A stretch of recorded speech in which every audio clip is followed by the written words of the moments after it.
Tertúlia. Meu boa tarde aí para todos e todas. Hoje é dia 4 de agosto de 2011, quinta-feira. O verbete é de número 2013. Tem 5 páginas, 48 logias e 14 máximos. O tema é célula assistencial. A especialidade é interassistenciologia. Quem redigiu essas 5 páginas com muita seriedade, em cima do lance, é a nossa professora Rosemary, que está ali no banco das rés, e assessorada pela Adriana hoje. Definição. A célula assistencial é a consciência vinculada a grupo ou instituição empenhada na tarefa do esclarecimento, com base no princípio da descrença, buscando propagar, através do auto-exemplarismo, o holopensene da megafraternidade, do antibelicismo e do universalismo, constituindo-se célula viva e atuante na estrutura cosmoética do max organismo interassistencial. Agora, nós vemos aí assimilações simpáticas e antipáticas, a postura cosmoética entre os iguais, a personalidade marcante servindo de referências demais, o fractal do max mecanismo interassistencial, a célula cancerígena tornando célula assistencial, as oportunidades assistenciais ocultas nos pseudo-infortúnios, as relações do passado sendo assistidas hoje no ato de acolher e abrigar sem se acumpliciar. E eu paro por aí, tem muito mais material que eu não vou ler. Agora, nós vamos ver ainda, na remissiologia, nós destacamos 5 elementos aqui. Altruísmo, categoria da mini-peça interassistencial, função amparadora, função do intermissivista e interassistencialidade. Agora, a frase enfática. Assistir significa adentrar no micro-universo alheio sem forçar a fechadura ou arrombar a porta, atuando com lucidez e discernimento na condição cosmoética de célula assistencial. Você já vivencia a condição de célula assistencial? Em quais áreas? Tem a bibliografia e a webgrafia. Agora, questões. Ao responder as perguntas aos teletertulianos, o senhor, dependendo do caso, busca a melhor resposta, analisando a pessoa pela clarividência, quando os amparadores ajudam, né? Porque eu não sou sozinho nisso, não. Eu nunca posso afirmar que vou fazer isso ou aquilo. Depende deles. Eu sou espécie de pau mandado. É isso que nós chamamos de mini-peça do max-mecanismo interassistencial. Isso é feito antes da tertúlia ao recebê-las? Às vezes, sim. Poderia comentar a respeito? Não, às vezes é o seguinte, eu sinto, por exemplo, quando eu recebo uma mensagem, pode ser até da Tenetes, eu sei tudo que quer que pode acontecer, o que vai estar com aquilo na hora. Eles dão a ideia. Mas isso é caso de exceção. Não é todo caso que é assim. Aqui é a mesma coisa. De vez em quando eu vejo claramente um processo e vejo o processo do assédio, que eles dão uma dica para mim. Eu já tenho, são muitas décadas de experiência dessas coisas. Então, eu tenho muita sinalética que clareia esses casos para mim de modo instantâneo. Isso, até um certo ponto, já é um tipo de taquirritmia. Outro, sou de São Paulo, gostaria de saber como posso abrir os portais, os chakras. Onde posso fazer atividade do IPC de São Paulo? Você tem aí Pode falar para nós? Ela vai dar para você todas as indicações aí de São Paulo.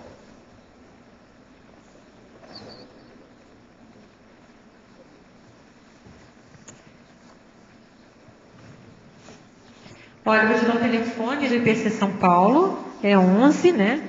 32 87 97 05. 32 87 97 05. Tá certo? Aí você entra em contato. Você pode também entrar no site do IPC, que é www.ipc.org, se eu não me engano. Você, IPC... .org, sim. Por quê? Porque quando você entrar lá, você vai clicar nos centros educacionais São Paulo, vai ter inclusive agenda lá, já pode ver pela própria internet. Outro. Agora para você, viu, Rosa? Poderia nos explicar melhor o fractal do maximecanismo interassistencial, segunda e terceira linha da fatologia, bem como a célula cancerígena tornando célula assistencial, terceira linha da fatologia? Como esse fato ocorre? Já que, do ponto de vista médico, é praticamente impossível ocorrer. Bom, o fractal do maximecanismo é aquela condição de que a pessoa, a célula assistencial, ela é um reflexo do que seria a atuação do maximecanismo. Ela é apenas nessa condição, ela é um elemento que reflete o todo, né? A questão assistencial. E quanto à célula cancerígena, tornando-se célula assistencial, do ponto de vista médico mesmo, essa célula virá mudar? Não, mas a gente observa que os pacientes de câncer, principalmente, eu vou falar mais deles porque eu tive câncer aí recentemente, há uma reciclagem na vida deles a partir dessa questão da célula cancerígena. Quando é identificado o tumor, muitos pacientes, eu não digo todos, eles acabam fazendo uma reciclagem porque eles fazem aquela opção pela vida. Então, aí nessa questão aí, essa célula cancerígena, que seria algo muito ruim na vida da pessoa, né? Um diagnóstico de câncer seria algo bastante ruim na vida dela, ele acaba revertendo aí essa questão, fazendo essa reciclagem, mudando muitas vezes a questão da alimentação, os hábitos, a rotina, a forma de pensar. E a gente observa que muitos pacientes que fazem isso são os que têm mais chance de conseguir superar a doença. Isso aí é a questão da célula cancerígena. E também a gente pode falar aqui na questão do assediador mesmo. Isso aí seria uma metáfora aí que se pode usar, né? A questão do assediador. Ele pode fazer essa viragem e sair dessa condição patológica, nosográfica, para uma condição mais sadia, que seria a condição assistencial. Normalmente isso aí acontece muitas vezes através da saturação, a saturação daquilo que ele cansa daquela situação que ele vem tendo até então. Tá? Pelo menos no estudo aí que a gente viu, pode ocorrer a partir disso. O senhor fala em 700 experimentos da conscienciologia e algumas práticas salvacionistas. Dentre elas, cita a Ordem Rosa Cruz. Por favor, poderia dar algumas razões para essa classificação? Pretendo entrar em breve para essa ordem, porque sinto muita afinidade teórica e espiritual. No entanto, gostaria de saber sobre a sua percepção da mesma. Olha, a Ordem Rosa Cruz, o processo deles tem séculos de existência. E eles são constituídos do jeito que eles são hoje, uma seita. Falta muito universalismo lá dentro. As pessoas não têm tanta facilidade de fazer pesquisa do jeito que precisavam. E as pessoas até estudam a saída fora do corpo. Geralmente a pessoa só entra nisso quando ela está lá pela 10º grau dentro da Ordem Rosa Cruz, 12º grau, por aí. De modo que vai com calma. Seita, eu sou contra. Falou em seita, eu sou contra. É igual a religião. Não podemos perder tempo com isso. São centenas de vidas que nós já nos dedicamos a isso e perdemos tempo. Hoje a gente tem que fazer pesquisa por nós mesmos, seguir o princípio da descrença. Lá eles não usam o princípio da descrença, é seita. Pensa bem nisso, você tem 19 anos. Entra já em alguma coisa que você possa pesquisar e ter personalidade nas suas investigações. O senhor poderia esclarecer se é possível uma consciência com alto nível de lucidez ver seu próprio corpo, por exemplo, vestido um pijama de bolinhas azuis? Se você tinha pijama de bolinhas azuis, você vai ver. Isso aí é que chama a autobilocação extrafísica. Então a pessoa está fora do corpo e vê o corpo dela vestido de pijama em cima da cama. Outras vezes vai ver pelado se estiver fazendo calor. Isso depende da situação, o que é. Eu já vi meu corpo de tudo quanto é jeito. Agora, ó, muita gente se projeta e sai com o pijama que ele usa. Da cor disso, tudo isso. Qualquer coisa você leia alguma coisa nesse sentido, no Projeciologia, a seção lá sobre trajes extrafísicos. Entendo que deva existir na humanidade uma altíssima quantidade de consciências ectoplastas, inconscientes dessa condição. Sure, indeed, d'accord. Nesses casos, a ectoplasmia dessas pessoas é usada para assistência pelos amparadores assim mesmo, quando podem, mas os amparadores eles gostam de mostrar a realidade deles, eles não tapeiam ninguém. Então, eu gostaria de entender mais essa condição. Não, você tem que entender entre o guia cego e o amparador, a diferença de um com o outro. O amparador é um técnico, e ele faz tudo na bucha, escreve tudo aquilo que precisa, ou dá toda a indicação, ou inspira a pessoa através de tudo que precisa.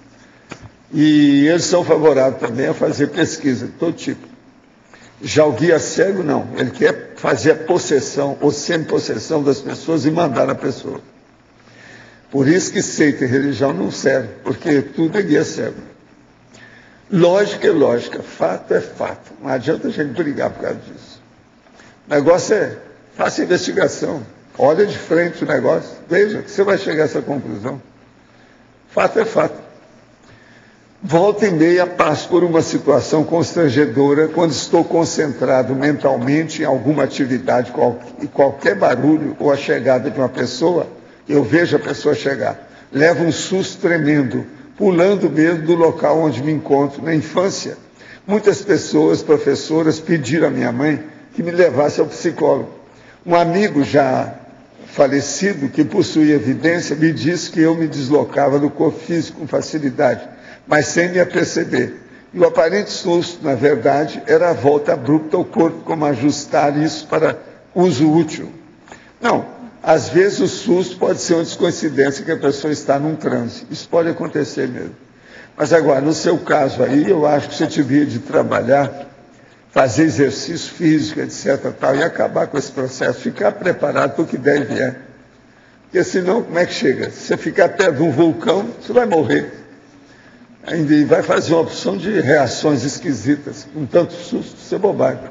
Outra coisa, são essas pessoas com esse tipo de susto que têm aquela reação hoje, síndrome do pânico. Olha bem nisso. Outro aqui, estive lendo o livro Projeções da Consciência e o senhor explica sobre contrações musculares intracranianas que geram barulho e trepidação igual quando a gente boceja.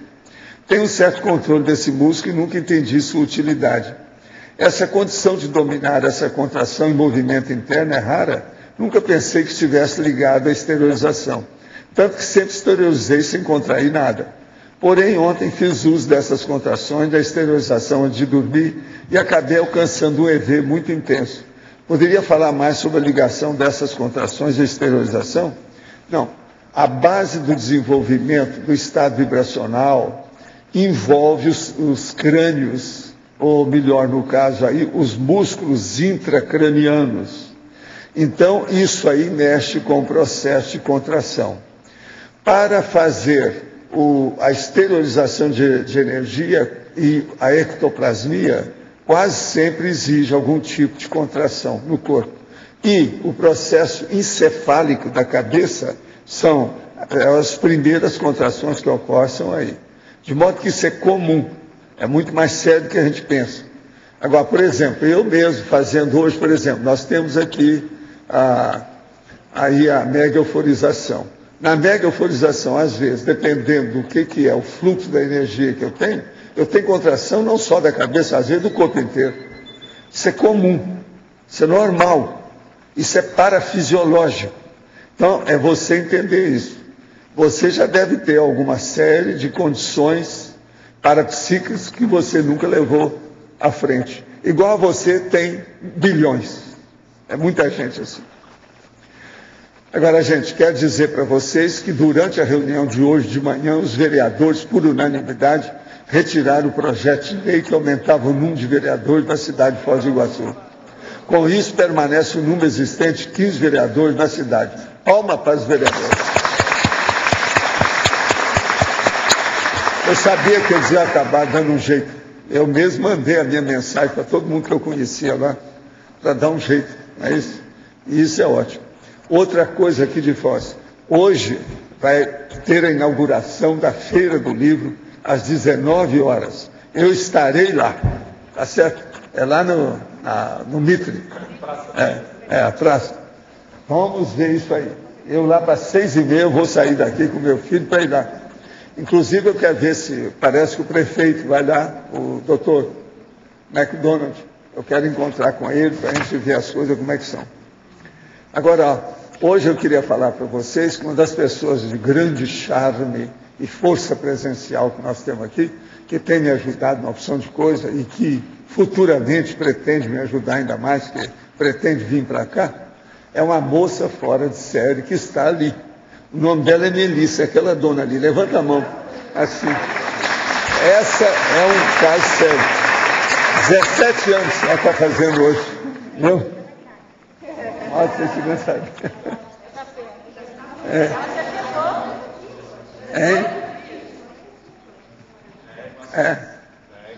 Mas já está para valer?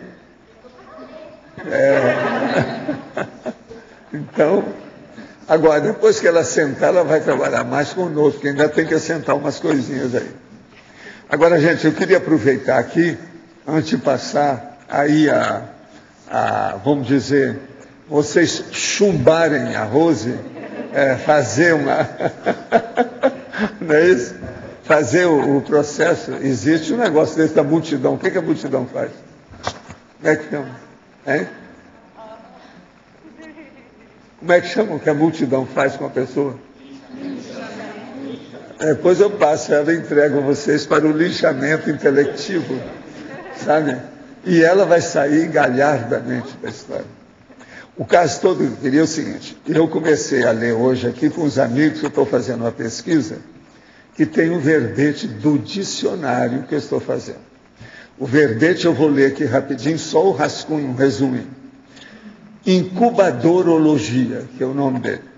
Os fatos comprovam que o Centro de Alto Estudo da Conscienciologia, o CAEC, em Foz do Iguaçu, Paraná, é prolífica incubadora de talentos e instituições conscienciocêntricas, gerando, inclusive, outras incubadoras da Conscienciologia, com sede próprias, por exemplo, estas.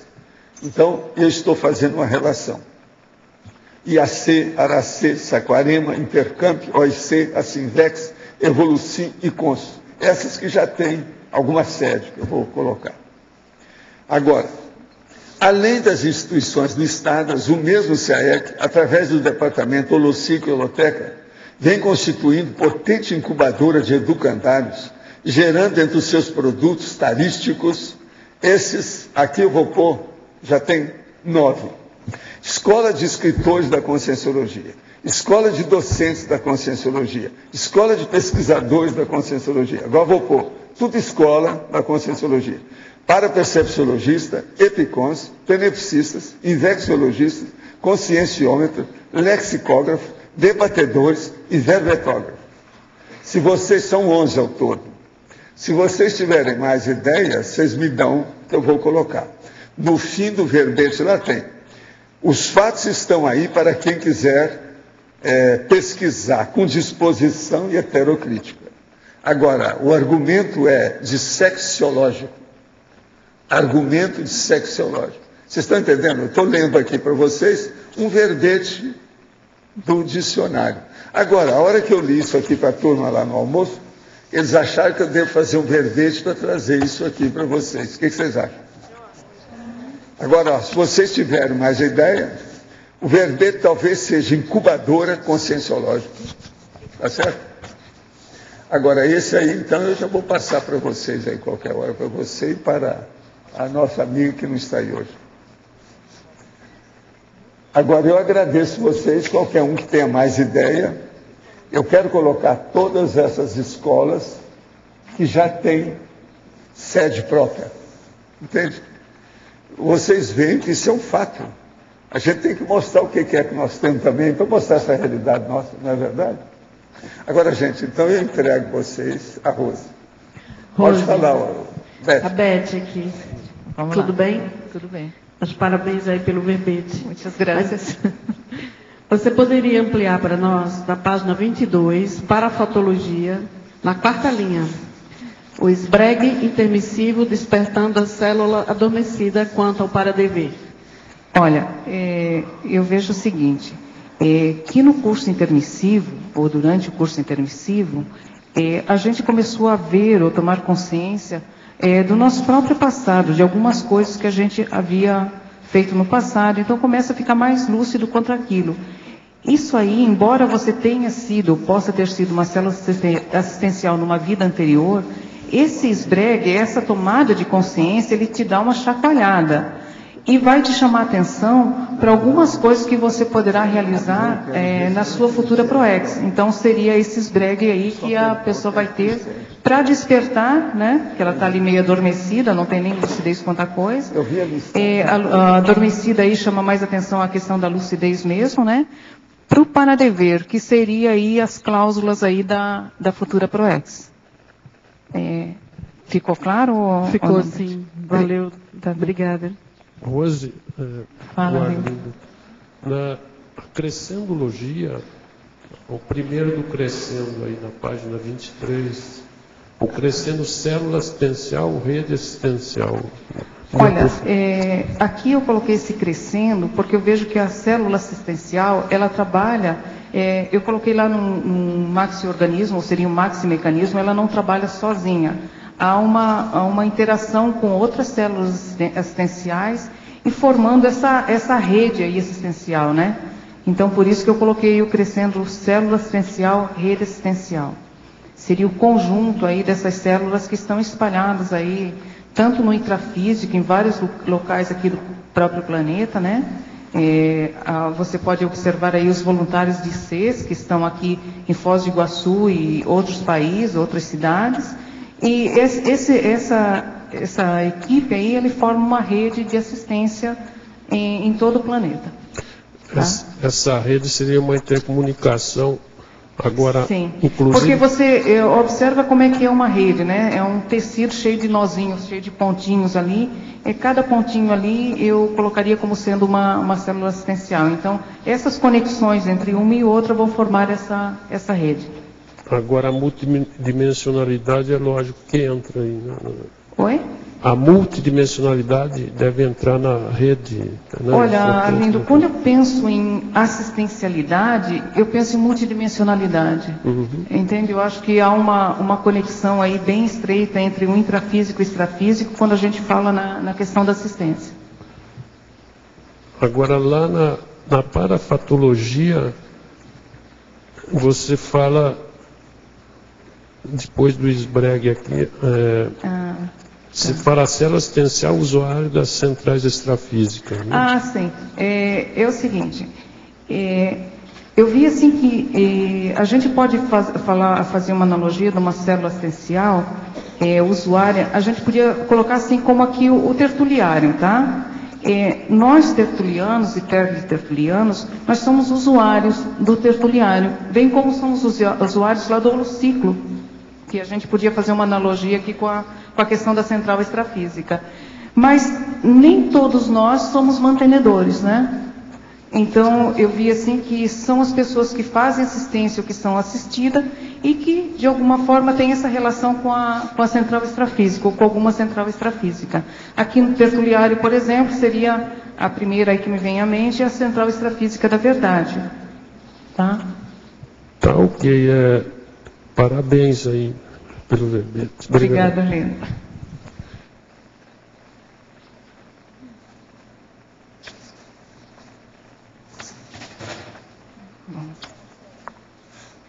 Vamos lá.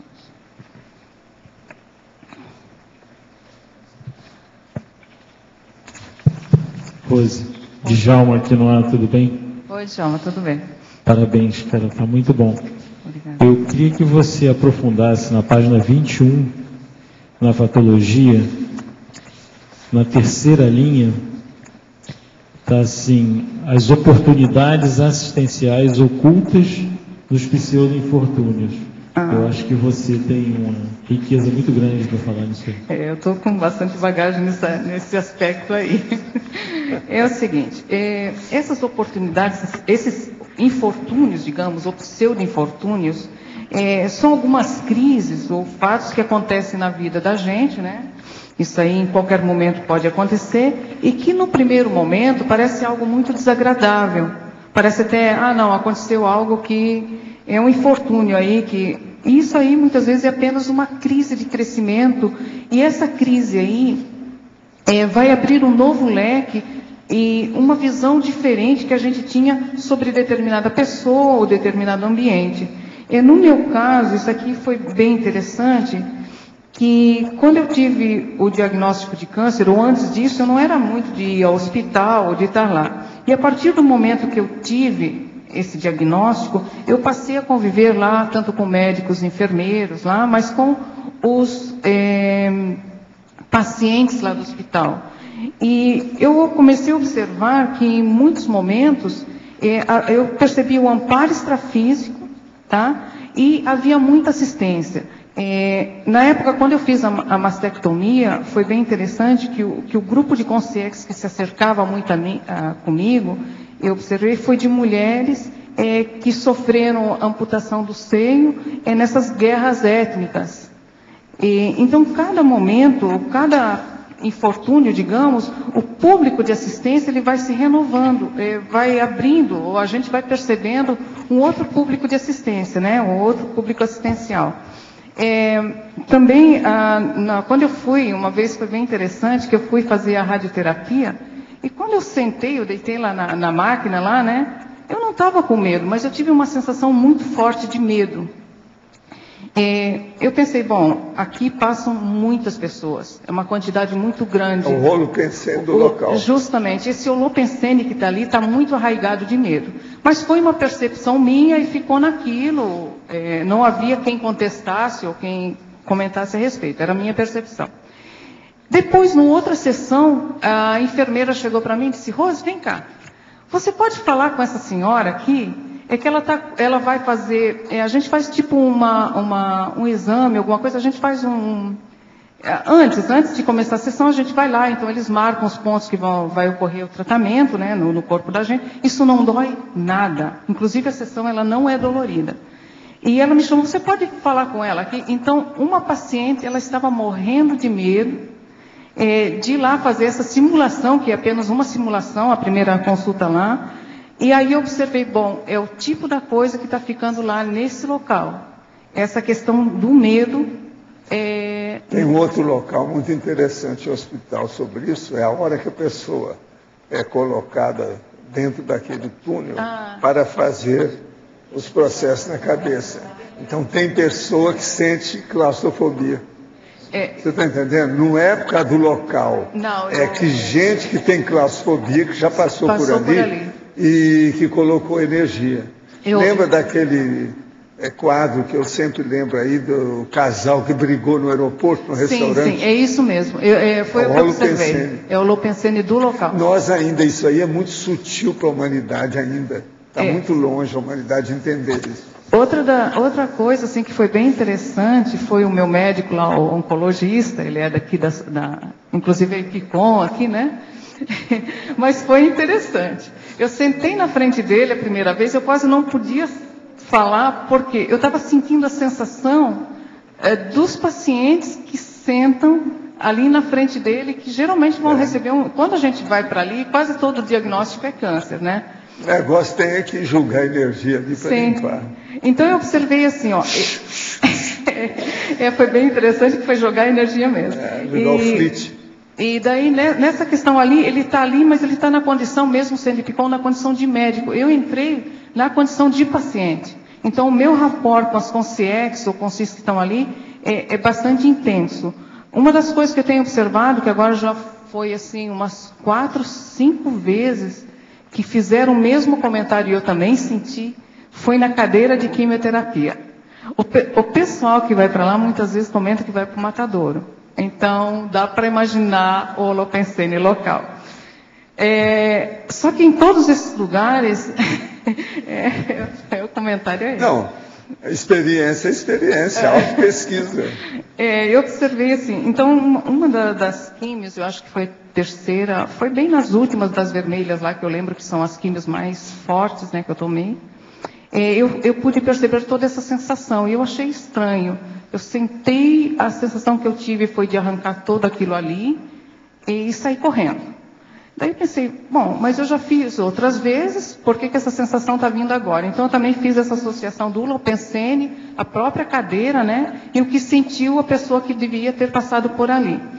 Foi bem interessante que nessa sessão aí, no final, uma das enfermeiras fez esse comentário comigo. Olha, o paciente que esteve aqui antes estava querendo arrancar tudo e sair correndo. Então eu observo aqui que a gente aqui que está envolvida com o trabalho de energia, estado vibracional, está aqui na tertúlia todo dia, a gente acaba tornando-se assim bastante sensível a essas questões, a esses holompensenes desses locais. Quanto à oportunidade de assistir, Djalma, eu vi o seguinte, eu sentia a conexão com o amparador do ambiente. Foi muito interessante, foi bastante bom para mim, porque isso me dava bastante segurança. Então, quase como se houvesse aquela conexão, como uma conexão da TENEPS, e havia esterilização de energia ali no local. Inclusive agora na sala de quimioterapia, que eu acho que é uma das mais difíceis ali, eu acabei ficando sozinha. Isso aí foi uma beleza para mim, porque eu senti essa esterilização que ocorria, né? E esse amparo ali que tem nesses ambientes também. Bom, quer dizer, com as suas energias, não há câncer que aguenta, né? Olha, eu acho assim, ó, ali eu tenho visto muita questão do menos doente. Então, eu estava doente, estou com a doença, eu ainda, agora eu penso que já, né, superei aí quase tudo, mas eu ainda estou fazendo aí a químio, eu comecei outro tipo de químio. Então, ali no ambiente, muitas vezes eu sou a menos doente. Então, dependendo como é que está ali, então a gente procura fazer o que for possível, de acordo com a lucidez e discernimento que tiver ali, né? Você já melhorou sua nota. Muito obrigada. A ficha como é que anda, professora? A ficha está melhor. É isso. Então, eu vejo assim, no caso de uma doença, ou outras coisas que ocorrem na vida, a gente pode ter um posicionamento de cair na vitimização e ficar sofrendo com aquilo, ou você olhar aquela coisa como a pesquisa e ver o que a gente pode fazer em termos assistenciais dentro dessa condição, né? Olha, eu conheço a Rosa há muitos anos. Ela é muito séria, entende? Mas sabe mexer com as energias. Até um certo ponto ela é boa nisso. Então agora vocês pensam bem. Ela, fechada desse jeito, dominou o câncer. Pensa bem uma pessoa igual a Melissa, que solta energia assim, ó. Entende? Isso aí domina tudo. Então, nós temos que pensar e dar valor para a energia consciencial e para o estado vibracional. Entende? Se uma pessoa que é mais fechada, igual ela, que ela é muito concentrada, ela é tipo intelectual, é tradutora, que negócio, tudo ali sério. Entende? Se ela tem essa energia e domina o processo todo no holopensene dela, a holosfera dela, pensa bem nessas que são tipo espoleta, né? Aqui, extrovertida, a maior prova. Para mim ficou claro ali a questão do menos doente. Então, mesmo com a questão de ser mais fechada, mais assim, agora, você eu era ainda captou menos bem doente. o processo do holopensene, isso existe. Entende? Eu, há muito tempo, frequentava o hospital para limpar os ambientes. Às vezes, colegas meus me pediam para ir nas enfermarias para limpar. Mas eu não posso fazer isso mais, porque senão você fica um ano inteiro nisso. Uma outra coisa, você sabe que eu recebi convite para trabalhar em New York, nos hospitais. Igual ao Bernard Greve, que é um colega nosso que faz isso, um médico muito conhecido lá. Mas eu não ia para lá para fazer só isso, como é que é? E as nossas coisas não ia dar. Aquilo absorve, tem que ficar lá dia e noite, o ano inteiro. Agora, em New York também, eles queriam que eu fosse trabalhar nessa história. Bernard Grade, nos Estados Unidos, ele é bom nisso aí. Ele faz esse trabalho. Acho que ele ainda está vivo até hoje, trabalhando. Para mim, me aconteceu também um caso, foi a primeira cirurgia, eu fiz uma outra agora de reconstrução da mama, mas a primeira foi a mastectomia. A mastectomia é uma cirurgia bastante difícil, porque ela envolve toda a questão psicológica da mulher e tudo. Mas, naquele período, eu estava assim, penso que por ter feito a quimioterapia antes, eu fui até com certa tranquilidade, em função desses focos de assistência que houveram antes ou durante o tratamento. Quando eu não estava sem cabelo, lá aparecia umas consegues lá que estavam naquela condição. E foi até bem... é rapor, né? Aí, os afins se atraem. Os afins se atraem. Então, eu pensei muito... Por isso eu coloquei aquelas condições da assimilação, afinidade e tudo, né? E nesse dia, eu fui assim... Eu tive assim... Senti bastante amparo antes de ir para a cirurgia, para a mastectomia, né? E cheguei lá no hospital, cheguei cedo, geralmente costumo chegar cedo, cheguei lá e fui para a sala, fui lá encaminhada para a sala de cirurgia. Cheguei lá, quando eu coloquei o pé, que campo, professora, era uma beleza, um campo lá instalado, eu achei estranho. Deitei lá na cama, o enfermeiro lá colocando as agulhinhas, e eu percebendo o campo, e começou um trabalho, um processo que durou em torno de 50 minutos de esterilização de energia. Bastante intenso. Era bem perceptível para mim, assim, aquela questão. Tá. Daí eu fiquei com vontade de ir no banheiro quando terminou isso aí. Eu pedi para o rapaz, olha, dá para mim ir no banheiro? Ainda dá tempo para ir no banheiro? Ele disse, dá, tudo bem. Então nós fomos, na volta, ele viu que eu estava na sala errada. Terrível. A minha cirurgia correu tudo bem, mas foi lá na outra sala. Eu sempre quis saber quem foi que fez a cirurgia lá. Porque... Essa é terrível. Essa aí foi muito interessante, esse foi muito marcante, foi muito interessante, porque eu vi o processo quanto tempo durou, porque tem o relógio, né? Tinha lá o relógio, podia ver acompanhar ali as horas. Eu vi que... Isso aí equivale a troca de criança quando nasce na maternidade, é a mesma coisa. Então, trocar as crianças. Aí eu fui no banheiro, quando eu voltei, daí aí ele vinha me trazer, daí as outras enfermeiras que estavam ali disseram, ela é fulano tal, mas não é nessa sala aqui não, é lá na 4, estava na 3. Bom, daí a gente foi para lá, logo em seguida vieram os médicos e a cirurgia também ocorreu, pelo que eu vi. Não teve nenhuma complicação, foi tudo muito bem.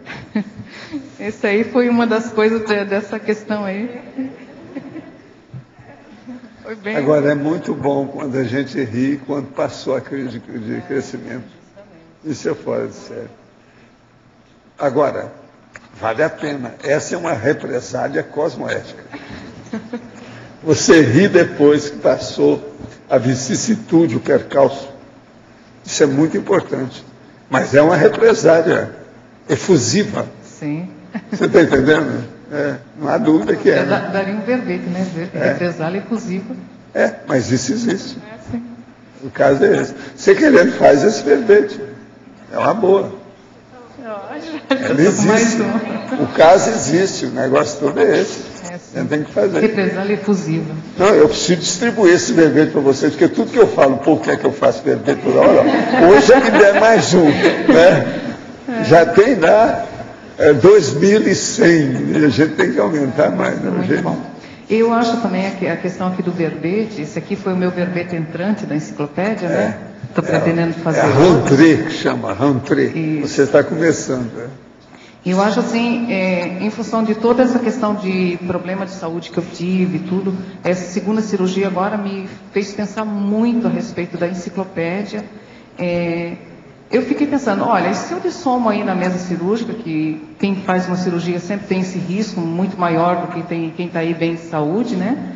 Mas como é que fica a questão de ter vindo para Foz, estar morando aqui e não ter participado ainda da questão da enciclopédia? Não era os outros que estão me cobrando, eu mesmo me chamando a atenção para isso aí.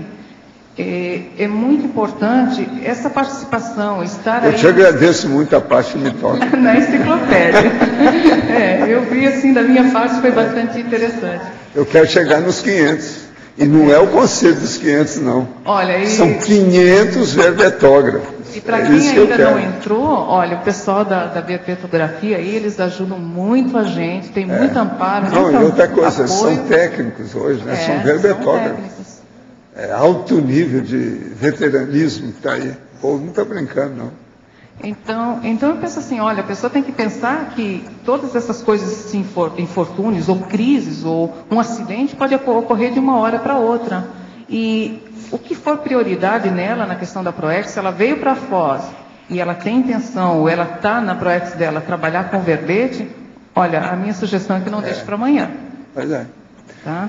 Tem caras que já chegou a falar que eu sou um louco, né? Por ter feito a estilística do verbete da enciclopédia.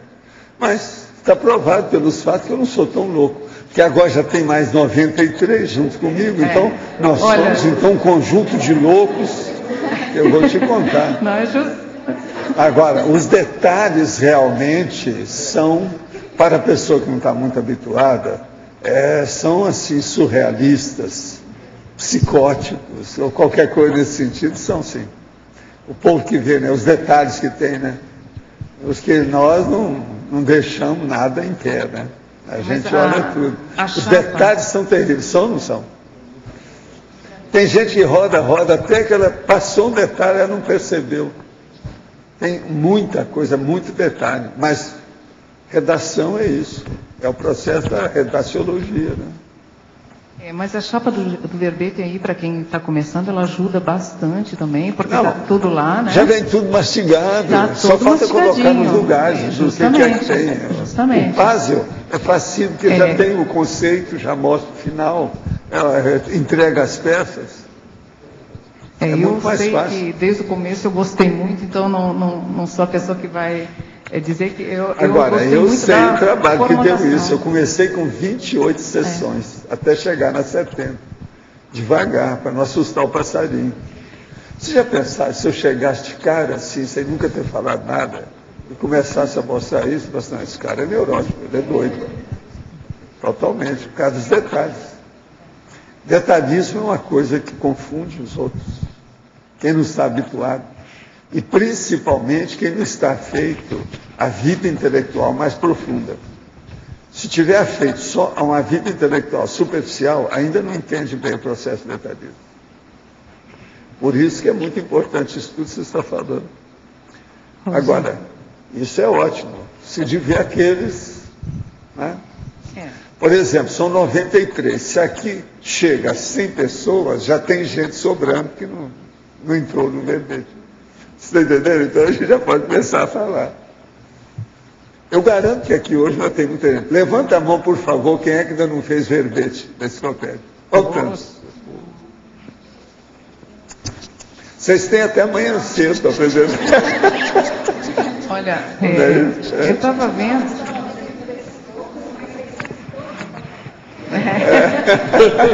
Tá bom, né? Olha, eu incentivo São 616 pessoas que têm Foz, 616 atualmente. Então tá ótimo. Eu sei que da minha parte, sim, eu chamo bastante atenção para priorizar aí a questão do verbete, agora, que é muito importante. Me perguntaram agora, recentemente, essa semana, assim, Valdo, eu não estou entendendo. Você está falando que você quer ter 500 pessoas na enciclopédia como colaboradores verbetógrafos. Mas tem 616 pessoas, não, mas tem as crianças, essa aí é mentira. Então, por exemplo, 500, a gente dá 116 de quebra para as crianças, etc. Tal. Mas também tem muitas pessoas que não moram... E a turma de fora? Isso mesmo, que já tem. Desses 93, tem vários que não moram aqui. Não, 500, a hora que chegar nos 500, você vai ver o que acontece. Você se prepare. Conta o que vai acontecer. Conta o que vai acontecer. Não. Existe uma expressão em português. Isso são outros 500. Vocês esqueceram dessa. Mas fala aí. Aqui, Rose, na página 23, a questão da politicologia. Você pode falar da plataforma política assistencial? A plataforma política assistencial é elaborada no curso intermissivo pré-ressomático, né? Isso aí eu vi a relação com a questão da PROEX, né? A elaboração da PROEX no curso intermissivo pré-rexomático. Eu fiz essa relação de plataforma política assistencial, era política assistencial que você vai usar na sua programação existencial na vida intrafísica. Foi essa a relação aí que eu fiz. Rose, aqui em cima, na B. Parabéns pelo verbete. Muito obrigada. Na página 22, tecnologia, segunda linha, eu gostaria que desenvolvesse sobre as paratecnologias assistenciais, prescindindo de tempo e de local. Olha, as paratecnologias assistenciais, prescindindo de tempo e local, o exemplo que eu dei é a questão da própria sala lá de cirurgia, né, quando eu estava lá. Houve um tipo de assistência, alguma paratecnologia, porque eu sentia a questão da energia saindo todo o tempo. O local, para quem às vezes quer fazer lá uma determinada esterilização de energia, talvez não fosse o ideal, assim, né, a grosso modo, na sala antes de fazer cirurgia. Então isso aí foi um exemplo pessoal que eu tive dessas paratecnologias assistenciais.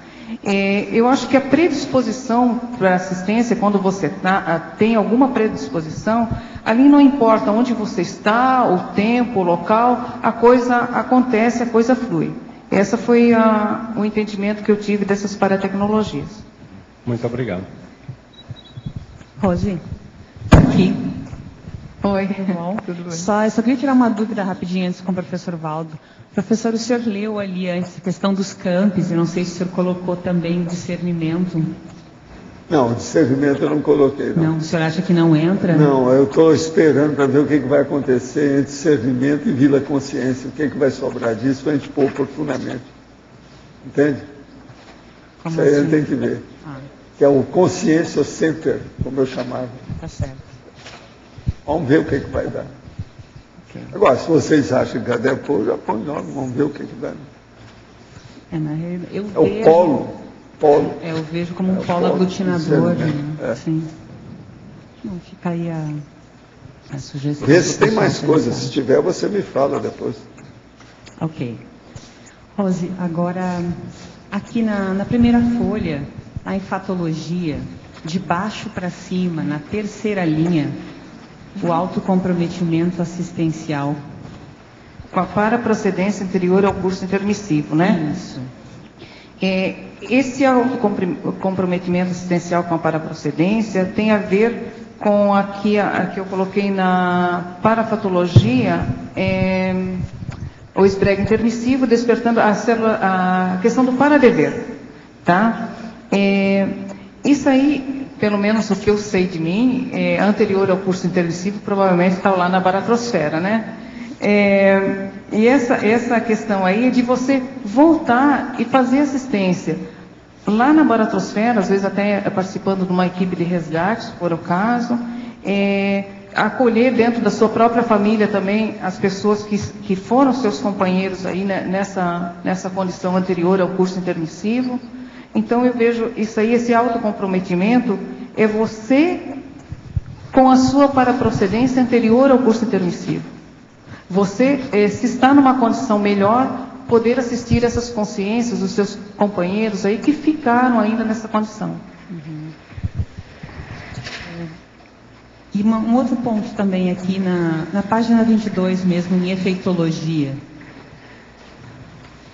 O penúltimo efeito, queria que você trouxesse uma explicação aí no seu caso, como é que foi isso? Olha, esses efeitos duradouros da tarefa do esclarecimento. Eu vejo que... Não, os efeitos da perseverança. Ah, tá, é o penúltimo, né? Isso aí eu pensei muito naquele princípio que diz assista, não desista, né? Mas eu vi assim, em muitos casos comigo, até a perseverança do amparador me ajudando na questão da minha própria reciclagem. E eu também, em contrapartida, também houve isso de poder, às vezes, ajudar alguma pessoa a conseguir fazer a reciclagem dela, em função dessa perseverança na interassistencialidade, porque a interassistencialidade aqui no caso é de lá para cá e daqui para lá. Então, se a gente consegue manter ir adiante, dia após dia, eu vejo que os efeitos, para mim, de reciclagem foram bastante positivos. Um exemplo aí que eu trago aí, foi quando eu estava fazendo o Recim 2. Eu lembro que teve um momento lá que eu não estava querendo sair, não estava muito querendo fazer o Recim 2 mais, e uma amiga minha, que é professora lá da Côncius, ela insistiu, né? Olha, fica, mas assistiu argumentando e me esclarecendo o porquê que era importante concluir, ir adiante, não sei o quê, porque eu estava lá numa situação que achava que não seria o prioritário no momento. E isso aí foi bastante importante, porque foi só uma aula, foi só uma crise que eu tive. E aí eu fui adiante e eu consegui compreender muito mais a meu respeito.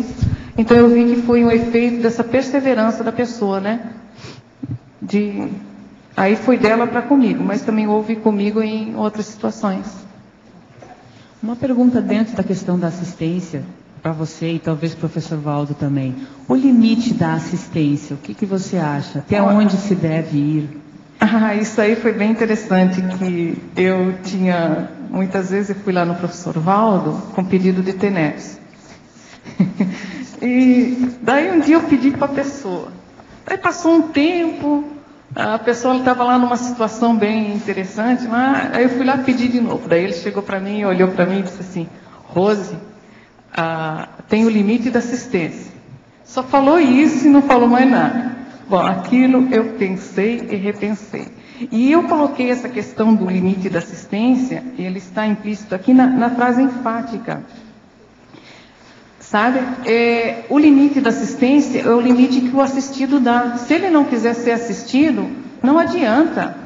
E tem o processo da cumplicidade. Justamente. Daí, se eu continuasse, eu iria me acumpliciar com a corrupção da pessoa. Você ia aumentar o número dos desviados. Justamente. Outra coisa. Essa noite vivenciei a seguinte experiência. Deitado, absorvi energia imanente, especificamente pelo fronto chakra, e instalei o EV de maneira intensa. Ondas de energia percorreram repetidamente meu corpo, e um sonho intracraniano bastante alto, mas não incômodo. Notei a presença de consciência. Poderia aprofundar a explicação, pois na vigília física ordinária ainda não estabeleço o EV dessa maneira. Não tem nada demais, você está desenvolvendo o processo, é por aí, está tudo certo. Agora, o EV, quando funciona muito, pode dar todas essas sensações e mais alguma coisa. Agora, para você, poderia aprofundar na parafatologia, página 22, 7ª linha, a célula assistencial usuária das centrais extrafísicas e a célula assistencial mantenedora das centrais extrafísicas? Olha, a célula assistencial usuária da centrais extrafísicas é a pessoa que está fazendo assistência, né, que seria uma célula assistencial, e ela está se valendo das energias, por exemplo, da central extrafísica de energia, no caso da esterilização de energia, a central extrafísica da verdade, no caso do esclarecimento, né, e também da fraternidade, aí, na questão do fraternismo aí, assistencial. Mas a usuária, ela nem sempre é mantenedora. O exemplo que eu dei anteriormente foi aqui do tertuliário. Nós, tertulianos e tertulianos, somos usuários do tertuliário, mas nem todos nós somos mantenedores do tertuliário. O mesmo acontece lá na questão do holociclo, né? Então eu vejo aí essa condição aí. As mantenedoras, eu vejo aí mais a condição do serenão, digamos, e consciências livres, né? E eu vejo mais essas consciências que são mais mantenedoras e trabalham na manutenção dessas centrais. Se bem que a questão do uso faz que o órgão se estabeleça, né? Então, é isso que eu penso dessa aí, a célula assistencial usuária e a mantenedora. Eu acho que... Aqui outra. Relendo o livro Cristo Espera por Ti, com mais detalhes, anotei diversas observações.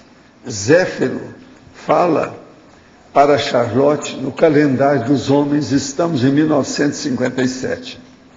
Este foi um trabalho assistencial que o senhor foi fazer isso projetado e assumir a identidade do Zéfiro? Yes. Como é que é? Indeed. Of course. Sim, of course. O Zéfiro tem ligação com todas as pessoas da trama até certo ponto, porque tem muita coisa ali que não foi colocado, tudo que tem. Foi apenas aquilo que foi relatado. Então, isso aí varia. O senhor sabe onde Charlotte ressomou e quem ela é hoje? Não. Se sim, a pergunta anterior, o senhor sabe se ela está no corpo de homem nessa proex? Essa eu sei. Está no corpo de homem. Eu só não sei onde é que está. A situação não sei, mas só sei que é de homem, sim. Pode ser que ainda vai aparecer por aí. Entende? E é homem mesmo, viu? E assumiu. Que essa consciência é super inteligente.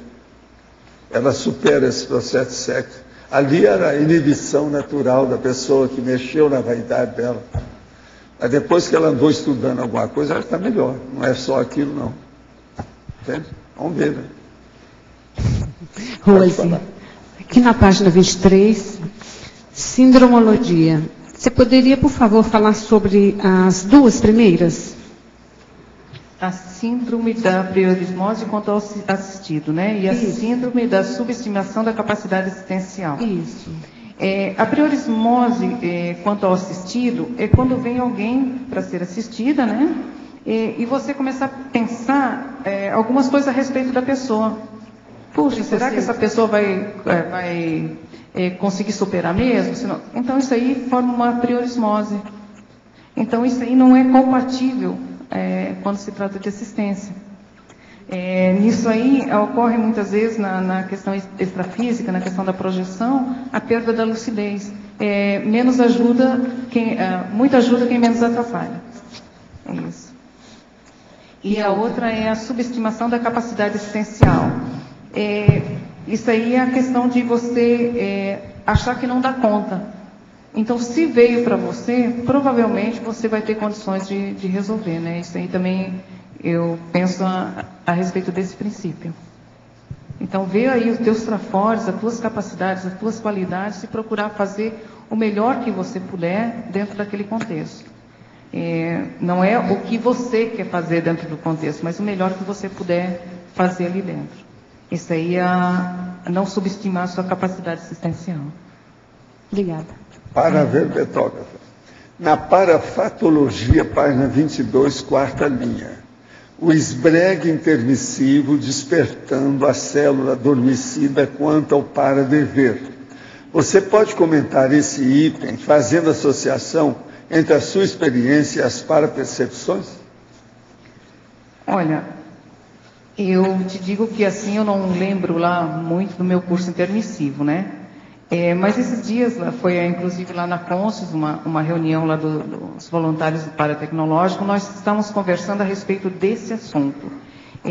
Esse esbregue intermissivo, a gente observou, eu observei na minha experiência, é quando você desperta para alguma realidade da sua consciencialidade. Alguma coisa do passado seu que você começa a tomar conhecimento. Isso aí dá uma mexida muito forte. No caso aí, como se eu estivesse assistindo alguma coisa, eu vi, não, isso aí é meu, eu fiz isso aí, eu sou responsável por essa questão. Isso aí mexe com a intraconsciencialidade. E a gente viu que o curso intermissivo, muitas coisas ocorreram em função desse esbregue. A própria diretriz da PROEX, a cláusula pétrea, muitas vezes tem essa relação com esse esbregue aí. O que aconteceu comigo no curso intermissivo que me despertou a questão da assistência em determinada linha que eu estou atuando hoje na minha vida. Eu vi assim na minha questão, provavelmente alguma relação até aí, agora ultimamente, né? Eu vi a questão da mulher. Provavelmente em alguma vida aí eu não fui tão cosmoética aí com a parte feminina. O meu problema de saúde foi muito a relação do seio, né, que é uma coisa muito ligada à feminilidade. Isso aí me despertou também para um grupo de assistência, um foco assistencial diferente daquele que eu estava vendo. Isso aí pode também ter acontecido no curso intermissivo. Essa é uma hipótese que eu tenho para público-alvo de assistência. Não sei se... Oi. Na página 22, na parapatologia, sim. Na terceira linha de baixo para cima, tem afinidade funcional das companhias evolutivas sinérgicas na interassistencialidade cosmoética parapsíquica. Você poderia aprofundar esse... A terceira... na parapatologia, né? Isso. De baixo para cima, tá. É a afinidade funcional das companhias evolutivas sinérgicas na interassistencialidade cosmoética parapsíquica. Eu vejo aí essas companhias evolutivas sinérgicas, podemos fazer um exemplo da questão da TENEPS, tá? Afinidade funcional aí entre tenepsista e amparador da TENEPS, e isso forma um sinergismo assistencial, né? E também está envolvida a questão do parapsiquismo. Nas próprias dinâmicas parapsíquicas, quando a pessoa atua lá na condição de EPICOM, tem dinâmicas assim que os participantes passam pela aquela condição do EPICOM, né? Eu já pude passar aí por essa situação aí na dinâmica do paradireito, depois teve a dinâmica interassistencial holossomática, sexta-feira à noite, e eu observei essa afinidade funcional aí das companhias evolutivas. É o grupo todo ali que está trabalhando junto. O objetivo ali é a interassistencialidade e o parapsiquismo atuante ali naquela condição. Isso aí foi, não sei se respondi a tua pergunta. Rose, oi? Aqui em cima no ar, Tânia. Oi, Tânia. Tudo jóia? Tudo bem, Tânia. Na fatologia, na segunda linha, no finalzinho da segunda linha, você pode falar um pouco desse fractal? O que você quer relacionar? Olha, o fractal do maximecanismo, sim, eu vi como a pessoa atuando na condição de célula assistencial, ela é como um exemplo ou um elemento do maximecanismo. Ela tem na sua composição a interassistencialidade, certo? Da mesma forma que tem o maximecanismo, só numa condição um pouco diminuta. Ela seria, digamos, uma amostra grátis, uma réplica desse maximecanismo. Tá. Quer dizer, cheia de fases, né? Polifacetado, porque o fractal, justamente, né? A ideia... Justamente. E assim, você pode ver que a soma, né, de várias pessoas atuando na interassistência, ela amplia essa condição. Ok, muito obrigada e parabéns pelo VB. Obrigada, Tânia. A professora Dulce fez a relação aqui. Nós temos 93...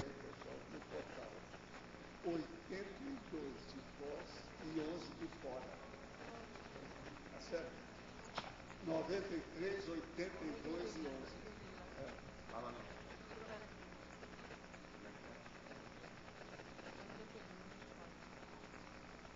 11.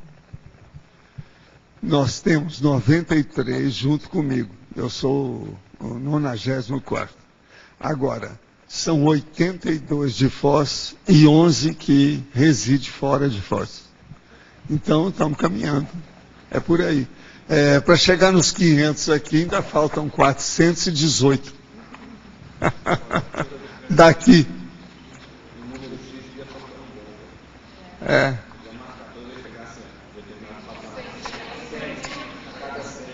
Não, podia fazer aquele negócio a dívida do Brasil, etc. Tal.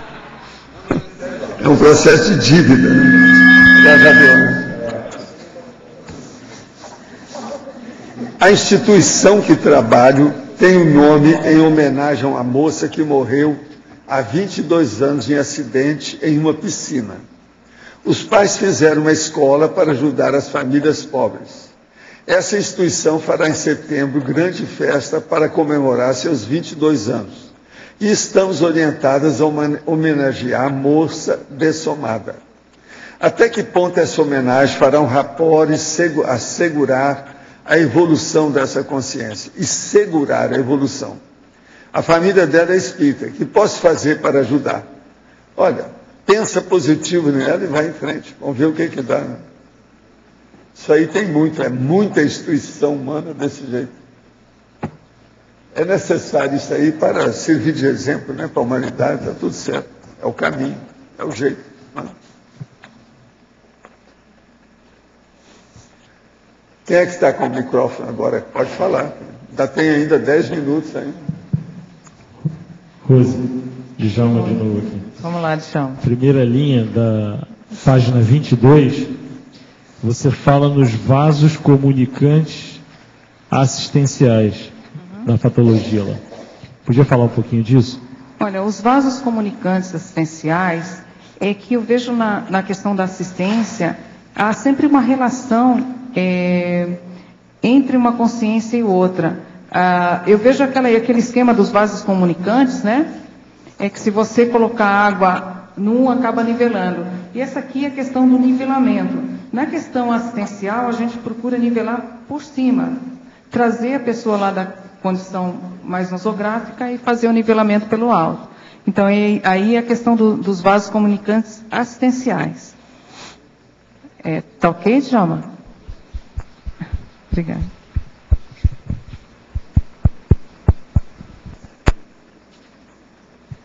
Rose, na página 22, na primeira linha, na patologia, você fala assistência interpares. Você poderia aprofundar isso? Olha, a assistência interpares, tem até um verbete da professora Mabel falando do esclarecimento interpares. Eu vejo essa assistência interpares aqui dentro do tertuliário, os verbetógrafos aí, os novos verbetógrafos, né? Um trazendo o Verpom ou a sua experiência pessoal para o outro. Um está ajudando o outro a crescer. No meu caso aí, na questão da saúde, foi a questão da assistência lá, na mesma condição de doente que os outros pacientes, né? Eu estava ali na mesma condição que eles. Esse aí eu vejo que é uma assistência interpares. Muitas vezes eu escutava lá o que eles vinham comentar. Tinha gente que falava a respeito de sonhos de voo, mas não sabia que aquilo era um sonho de voo, uma projeção, e comentava às vezes até dos efeitos que tinha, e tinha medo a respeito daquilo. Então a minha condição ali era de incentivar até aquela pessoa, porque aquela energia que ela captava extrafisicamente ajudava aí na recuperação física dela. Tá? Então eu vi essa questão da assistência interpares. Assistência horizontal mesmo. Eu respondi aí? Sim, obrigada. De nada.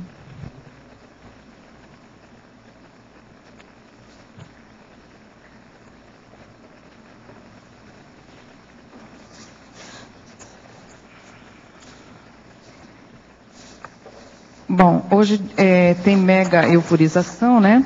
Eu coloquei na masculinologia um mega euforizador. Eu conheço um aqui que está sentado aqui na frente. E a femininologia, eu coloquei a mega euforizadora. O que me chamou a atenção para a questão da mega euforizadora foi na projeção, projeções da consciência, lição de fraternidade. Eu vi quando a monja ali atuando na condição de mega euforizadora. É bastante interessante aquela projeção, para quem ainda não leu, né? E observar os efeitos que ocasionaram aquela mega euforização, tanto no ambiente, nas pessoas que estavam ali. É um tipo assim de assistência, um exemplo assim, bastante interessante para a gente estudar e observar.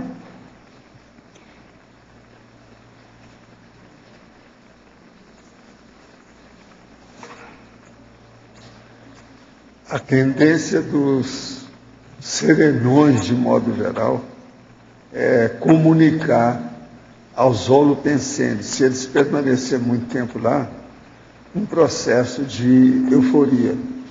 Entende? Isso é regra. Ali foi a menininha, agora, o né? problema deles é, às vezes, segurar para não ampliar este mais. Por exemplo, se um serenão conversasse do jeito que ele é, em todo lugar que ele vai, com energia, o povo que conviver lá perto vai desconfiar. Toda vez que você chega, melhora as coisas. Como é que fica? Então isso aí... Para onde vai o anonimato, tem que saber como trabalhar com a situação, entende? Existe disso. Ali ficou bem, bem claro aí essa questão. Não, é isso mesmo. Todos eles são assim. A tendência agora ali, ela estava fazendo mesmo assistência. Então aí é um trabalho praticamente profissional, né? Sai tudo. Rose, na página 23, crescendologia, você poderia falar sobre o crescendo, débito, acerto, amortização, saldo evolutivo? O débito, crescendo débito, acerto, amortização e saldo evolutivo. Eu estava vendo que essa palavra aqui, o acerto, seria mais... Peraí, onde que eu coloquei no outro?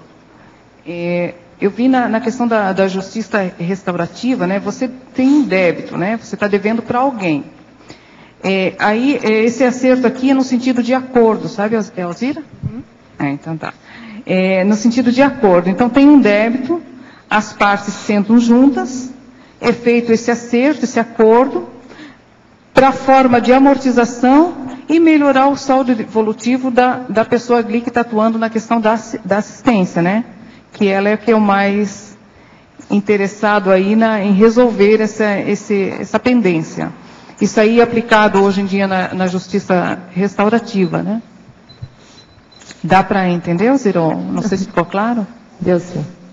Ok, obrigado. Agora aqui, professora Rosa, sinto curiosidade em saber se existe relação frequente no desenvolvimento da doença do câncer com doenças do ego pessoal.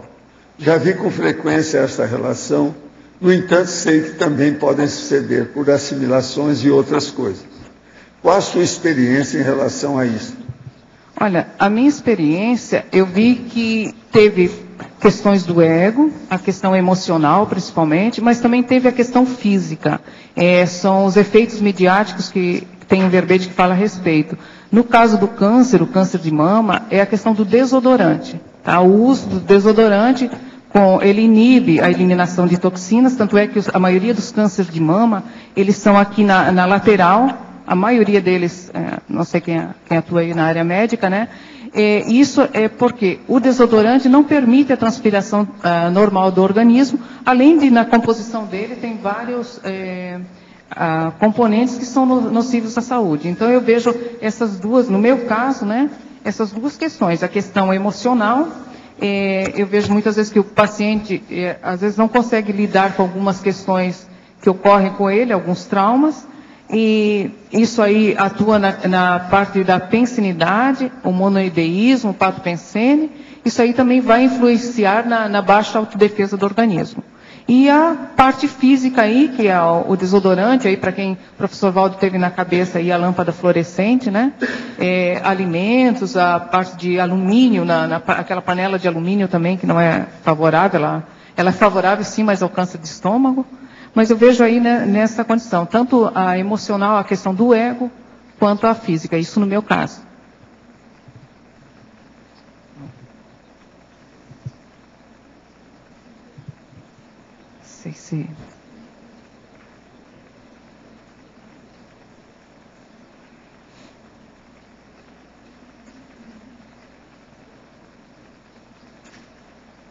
Nós já estamos quase chegando aí na... Tem um minutinho. Tudo ok aí, lado? Viu, professor? 6 batutas do sertão já estão... Nesse um minutinho prévio, eu gostaria de comentar que ontem eu fiquei pensando assim, olha, quando for eleito o meu verbete, como é que eu vou me sentir? Se eu vou sentir alguma alteração emocional, como é que vai ser a coisa, né? E ontem, quando a Cris falou lá o verbete, o que eu senti foi a sensação que eu senti quando eu fui mega euforizada.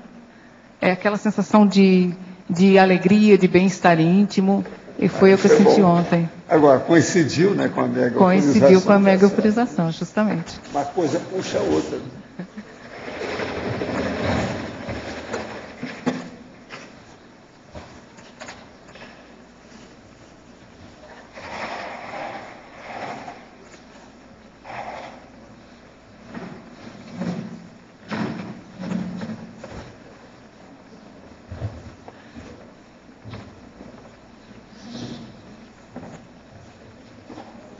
Pessoal, só para desligarem os celulares, por favor, e pedimos para não teclarem o computador na hora da megafonização. Obrigada.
No começo eu percebi fiquei com muita taquicardia o tempo inteiro, mas assim, me vinham mais ideias, sabe?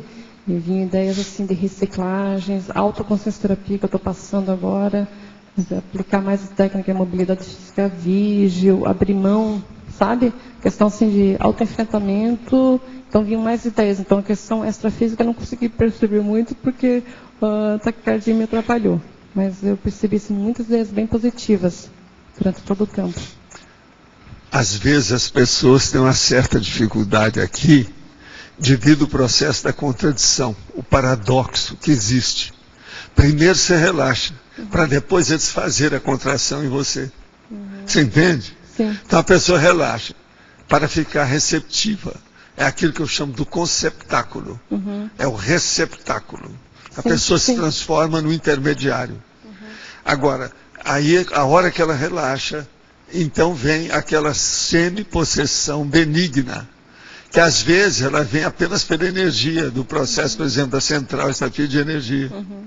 Então, a pessoa às vezes tem essa dificuldade de entender isso aí, de se encaixar dentro dessa estrutura, desse arcabouço. Entende? Sim. Hoje de manhã eu acordei, eu estava na TENEPS e me veio muita ideia assim, de vir para a tertúlia e assim, vir para a mega euforização. Então, meio que assim, estou meio preparando e eu nunca tenho tantos ensaios sobre a euforização, então achei bem interessante. Então, assim, as ideias eu quero até anotar para agora você está sentindo bem agora, né? Sim, sim, não, ficou bem, bem positiva. E o Dom Jarbas, como é que nós estamos, Dom Jarbas? Mais ou menos na mesma toada da Patrícia, de energia, assim, eu sentia muito, não na palma da mão, mas em cima, reverberações, né? E eu tentei fazer, é difícil, né?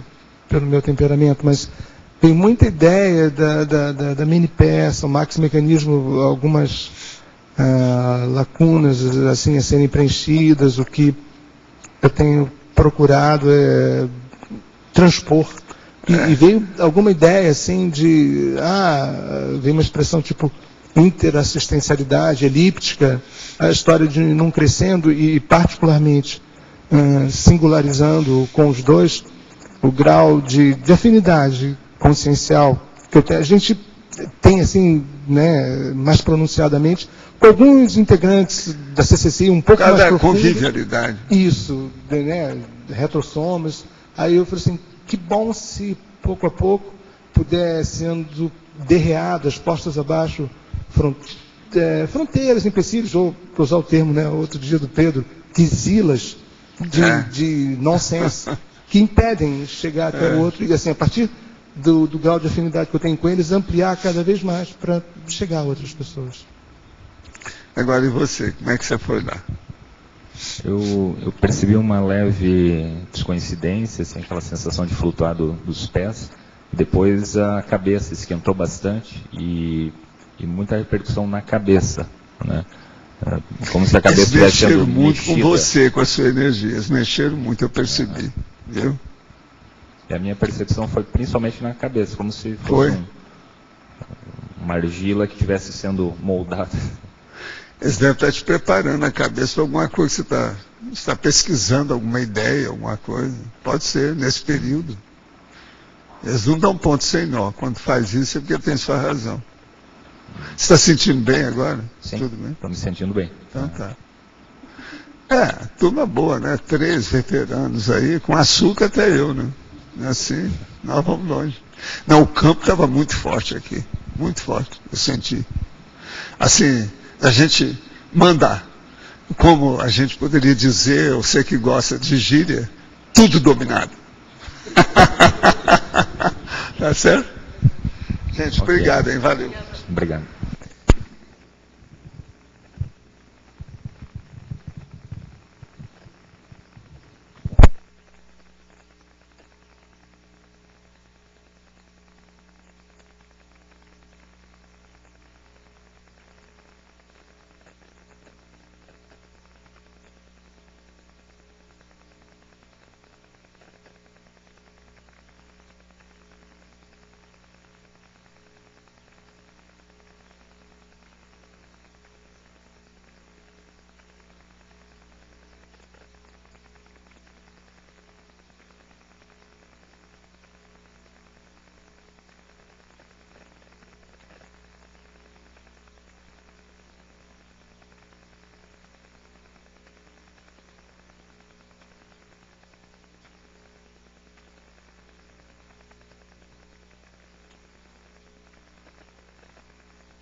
Oi. Eu essa semana tive uma baixa energética, então acho que o sorteio hoje assim, foi bem no ponto. Aí no início eu senti assim, uma energia de acolhimento, de carinho, assim, mais aqui na zona do cardio, para eu sair da coisa do medo, da repressão, desse holopensene. E depois continuei sentindo, e aqui na zona do cardio, o trabalho sendo feito, e depois mais aqui para a zona da barriga. E no final, assim, aqui na zona do corona. E como é que você está sentindo agora? Está bem? Ela está melhor. Bem, tá? E como é que foi você? Eu senti um processo de todo o meu energossoma latejar, muito latejamento, muito forte, pulsando, processos de ondas batendo no psicossoma, depois uma calmaria e uma tranquilidade íntima. Está sentindo bem agora? Sim. Tá bom. E você, Larissa? Então, eu senti a princípio um pouco cardio, né? Eu fui me acalmando. Depois disso, eu senti um pouco de balonamento. E aí veio um trabalho aqui no meu ouvido. Não sei se foi bem no ouvido, mas como se estivesse limpando, talvez tirando a cera, alguma coisa assim. Mas ficou bem nítido esse processo aqui. E daqui para cá fico meio que anestesiada. Do lado esquerdo seu? Meio do lado esquerdo. Esse lado aqui ficou anestesiado. E dado um momento... Por causa do campo. Dado um momento ficou tudo que meio em silêncio, como não tivesse aqui. Ficou pensamento branco e como se tivesse paralisado tudo. Mas tá excelente. Está sentindo bem? Sim. Não tá. O chefe ali, ele é dolicocéfalo. Olha lá, a cabeça dele, com o negócio cheio de energia, o homem. Você trabalha com energia há mais tempo? Como é que é? Então é isso. Trabalho com teneta. É que a gente vê. Ele é dolicocéfalo clássico. Agora, o que se passa? A energia, a gente vê com ele, o processo dele fica ovalado, vertical, devido à condição da cabeça. É muito engraçado aí. Isso é bem nítido isso, que é a parapsicosfera. Entende? O povo pensa que todo mundo tem a parapsicosfera redonda. Não é. O seu caso é totalmente ovalado, vertical.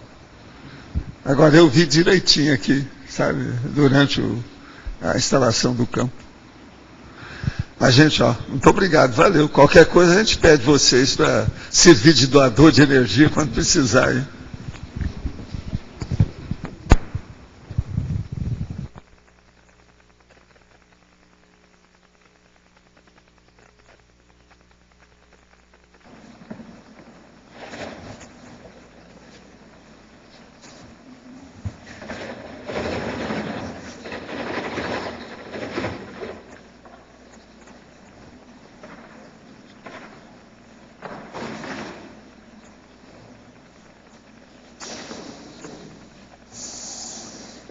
Estou tomando água para repor a ectoplasmia.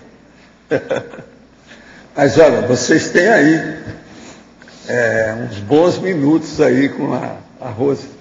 Pode aí, quem é que não perguntou ainda, que ainda falta, vocês podem entrar nessa.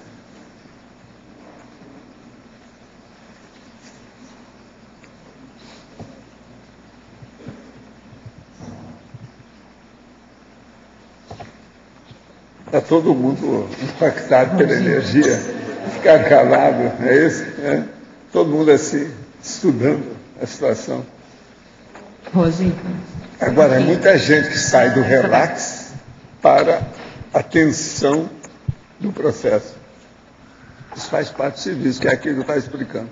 O caso dela ali foi bem nítido isso. Entende? Primeiro tem o relax, para depois entrar a contração. Agora, o relax é da própria pessoa. Não adianta o amparador relaxar no seu lugar. Tem que ser você. Agora, a contração, ele provoca o devido processo de movimentação do sistema nervoso. Isso faz parte do serviço. Isso atinge a miologia, o processo dos músculos. Aí, então, tem contração. Olá, Isabel.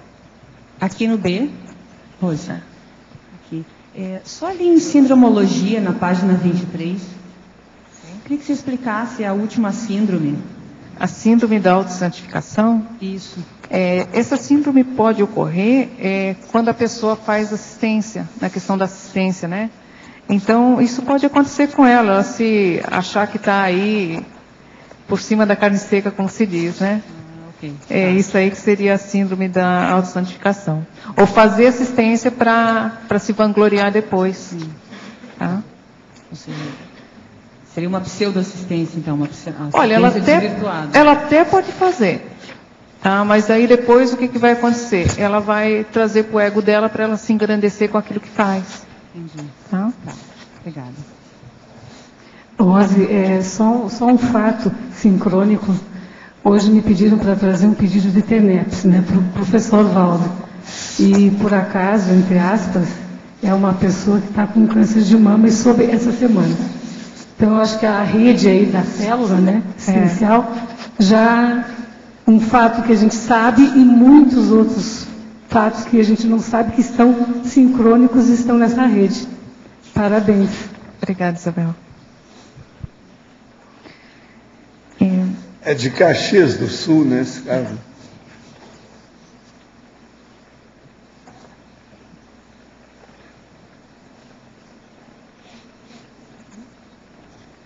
Aí por isso que eu comentei a questão dos infortúnios, né, o pseudo-infortúnios. Em princípio parece uma coisa muito ruim que acontece na vida da gente, mas se souber aproveitar aquilo... Agora me conta uma coisa, você pode falar a sua idade que você teve o processo? Eu estava com 49 anos. 49, sim. A nossa amiga lá tem 55. É o período. É uma a fase, mudança hormonal desse justamente. processo. O meu foi um período um pouco antes da menopausa, seria o período pré-menopausa, né? E a consequência da quimioterapia, a gente já instala o processo da menopausa. É bem interessante porque há uma intoxicação dos ovários, né, pelo medicamento, e ocorre aí a menopausa. É um processo bem interessante aí da próprio tratamento, que ocorre com o corpo, uma né? interligação. E, Rose, deixa eu perguntar uma coisa para você. Eu sei que você não é médica, mas você, com esse processo todo, estudou muito, pesquisou. Essa pessoa, ela tem na família dela várias mulheres que dessomaram de câncer de mama. E ela fez a vida inteira, né, a prevenção, porque ela imaginava que ela era uma... E os médicos mesmos diziam que ela tinha uma probabilidade muito, muito alta. E ela soube, né, a família dela ficou toda muito assustada e ela não. Ela ficou muito tranquila e tal. Como é que é essa questão de que se tem vários casos na família de câncer de mama, como é que é essa propensão? Assim, você estudou alguma coisa sobre isso? Como é que no seu caso teve alguma coisa? Não. Agora eu estou com uma tia lá em Santa Catarina que ela fez também a cirurgia e agora aconteceu nela. Mas no caso da família, assim, eu vejo a questão da genética, né? A transmissão genética desse gene aí que é defeituoso, que é o gene do câncer, né? No caso dela aí, se ela fez a prevenção, também eu vejo na questão minha, que eu estava estudando esses dias, a intraconsciencial, que quando há uma propensão para algo até meio ruim que pode acontecer com a pessoa começa também a pensionizar a respeito. Então eu vi assim que pode potencializar a tendência genética, tá? Então ela pode contribuir, dependendo se ela é uma pessoa que tem muita energia, para que o fato ocorra. Mas a questão genética, ela geralmente tem aí na questão do câncer de mama. E você ouviu falar numa técnica, numa prevenção que tem agora para casos de família, que já vem muitos casos de tirar a mama e botar silicone e tal. O que é isso? Olha, eu não sei, eu não sou assim, eu acho que o silicone, às vezes até é o último caso, né? Isso aí é aquela profilaxia que a pessoa faz, muitas vezes até pode ser desnecessário. Eu não sou médica, então não posso dar uma opinião mais formada a respeito do assunto. E no meu caso, da reconstrução de mama, não foi feito com silicone. Foi a próprio tecido do abdômen que foi usado para fazer a reconstrução. Eles já estão fazendo esse tipo de... Porque o silicone, ele tem um tempo de útil, né? A cada 10 anos, se não me engano. Cria muitos problemas. E pode criar problema, Então, os médicos agora já estão usando esse tipo de cirurgia de pegar a própria parte do organismo da gente, às vezes do abdômen, às vezes aqui das costas. Essa técnica que o pessoal falou é antes que a pessoa tenha. Por ela já ter toda... Não, eu vi isso. Por isso que eu te comentei. Eu não sou médico para dar uma opinião mais precisa, né? Certo. Mas eu vi assim, não sei, na minha opinião, aí, se alguém aí quer comentar a respeito de fazer essa... O problema todo mais sério é o seguinte, é preferível trocar a pochete por um seio. Isso é que é a coisa mais séria que tem que pensar. Só que aí o que acontece, professor? Ajuda os dois. Nesse caso aí, eles usam silicone daí. Pelo que eu vi agora, foi com silicone. Se fosse a troca da pochete pelo seio, eu acho que é até bem favorável, né? Não, mas a pochete que geralmente a gente fala é abdominal. É abdominal, então, ali é um processo de transferência de localização. É igual o povo que muda aqui para fora. É transferência de domicílio. Sim. Mudança. Eu já escutei 500 piadas a respeito, sabe? Como agora eu estou... Porque quando sentir fome, vai sentir por aqui, aí vai. Então, uma das coisas que eu observei é que tem paciente que tem rejeição. É o próprio tecido dele e tem a questão da rejeição. Né? Quando movimenta qualquer coisa, as células são diferentes. Eu fiz essa... Você sabe, o corpo tem sistemas e órgãos diferentes, né? Às vezes eles não se dão bem. Um está brigando com o outro, é vizinho lá dentro. Alguns são sistemáticos. Rose aqui no B. Hoje seria o aniversário da minha mãe e faz uns 20 anos que ela dessomou de câncer de mama. E eu achei coincidência, assim, eu acho que... E eu pensei no Jarbas, na megaforização hoje. Vindo para cá, não sei porquê. E eu acho que a mãe apareceu e que ela está bem e tudo. Achei só uma coincidência, né, o tema e falar sobre isso. A gente espera que ela tenha, se ela estava precisando de assistência, que tenha sido assistida aqui no campo, né? Tinha muita energia nos dois que eles instalaram, os dois campos. Muita energia hoje, para valer. Agora é bom quando é assim. É aquilo que a gente fala, tudo dominado. A gente sente um vigor, uma intensidade, o poder, a soberania energética. É um processo desse, existe isso. Hoje estava totalmente assim. Entende? Agora, você vê tudo grande, né?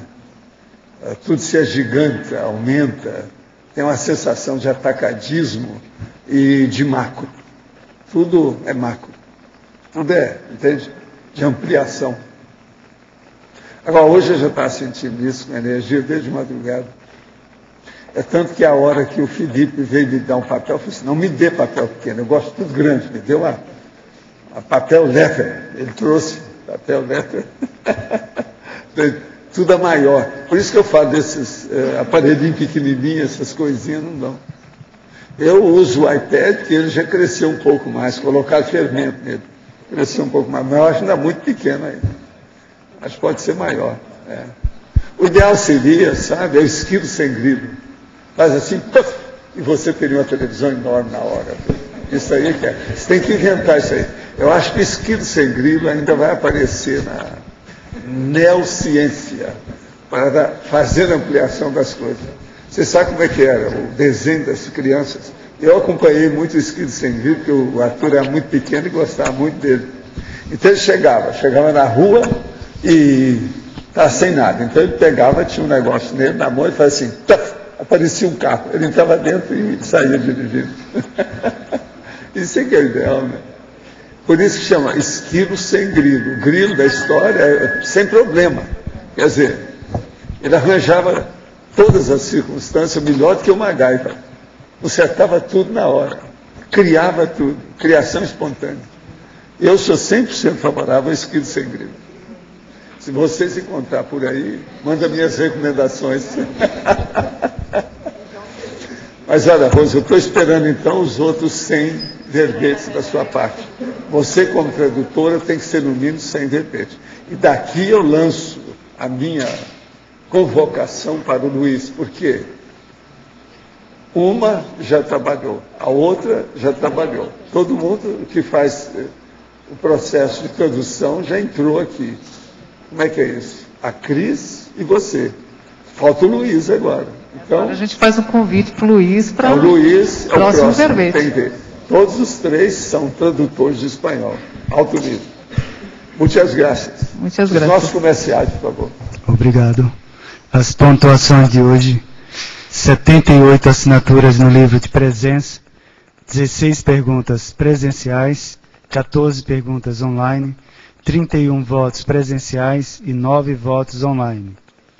Os recados de hoje: a Isabel e a Patrícia sobre heterocrítica de obra útil, a Patrícia sobre o SCP-2 de Foz, a Patrícia Alves, a Alzira sobre o curso Consim Cobaia, a Valdirene sobre o acoplamentário e o Eduardo sobre higiene consciencial. Dia 5 e 6 de novembro, nós vamos ter um heterocrítica especial, que é o heterocrítica com a temática voluntariado. Nós teremos a autora Maria Helena Johan Peter, que é de Porto Alegre, ela é esposa do Jorge Gerdau. Ela é fundadora e é diretora executiva do Parceiros Voluntários. E ela vai estar vindo para cá, né, no dia 5 e 6, para falar sobre o quinto poder, que é o poder do voluntariado. Então nós estamos convidando todos os voluntários da Conscienciologia para estarem presentes nesse evento imperdível, que é a oportunidade, é o fórum de nós estarmos discutindo o voluntariado. Pessoal, e fica aí o convite para o nosso mega laboratório de conviviologia, porque assim, voluntariado nada mais é do que a convivência na prática, a nossa teática assistencial, para a gente conseguir executar a nossa proexis do intermissivo. Então, mais um convite, todas as ICs, todos os voluntários e pessoas que têm interesse pelo holopensene do voluntariado, sintam-se à vontade para participar. Contamos com vocês. Muito obrigada. Boa tarde. O convite é para você que ainda não resolveu. Nós estamos convidando para fazer o SCP-2 de Foz do Iguaçu. O SCP-2 em Foz é uma oportunidade ímpar de reunirmos o maior número de consciências da CCCI e intensificar o rapport com o interlúdio. O SCP-2 vai acontecer nos dias 12, 13 e 14 de agosto. No Hotel Rafainda BR, o EPICOM é o professor Mário de Oliveira e é um evento em parceria IPC e CAEC. Você que já está inscrito, você que já está posicionado e ainda não se inscreveu, nós pedimos que você antecipe a inscrição, porque isso ajuda muito a otimização, tanto intra quanto extrafísica. Obrigado a todos. Boa tarde. Gostaríamos de convidar as pessoas que têm interesse e disponibilidade assistencial para o curso Consim Cobaia neste sábado, no dia 6 de agosto, começando às 15 horas e terminando às 20 horas. Este curso otimiza a pessoa a descobrir ou a equalizar as suas informações com relação a si mesma, através do auto e do heterofeedback. As inscrições na recepção do CAEC. Obrigada. Pessoal, boa tarde a todos. Nós gostaríamos de convidar a Cognópolis e a CCCI para participar do que nós estamos considerando a Semana de Higiene Consciencial, que começa no sábado, dia 20 de agosto, com o curso Higiene Consciencial, Conquistando a Homeostase no Micro-Universo Consciencial. Esse curso é uma maratona de higiene consciencial durante todo o sábado, começa às 8h30 da manhã, a programação é extensa, os temas abordados são o padrão homeostático de referência, que é o padrão intraconsciencial de curso intermissivo, síndrome da banalização dos conceitos básicos de conscienciologia, autoconectividade, descoberta da voliciolina, EV, assim e desassim, sincronicidades pró-evolutivas, parapoliticologia e extrapolacionismos, OFIEX e disperticidade. Durante o curso, nós teremos um campo homeostático de asepsia intraconsciencial. As inscrições custam R$100, pode ser parcelado em 2 vezes, aqui na recepção do CAEC. A Valdirene vai falar agora sobre o acoplamentário de higiene consciencial. No final de semana seguinte, dias 26, 27 e 28 de agosto, nós vamos ter o curso acoplamentário com a temática higiene consciencial com os EPICONs Hernande Leite e Nário Takimoto. As inscrições dos dois cursos podem serem feitas na recepção do CAEC ou mais informações através do telefone 45 3525 2652. Obrigado.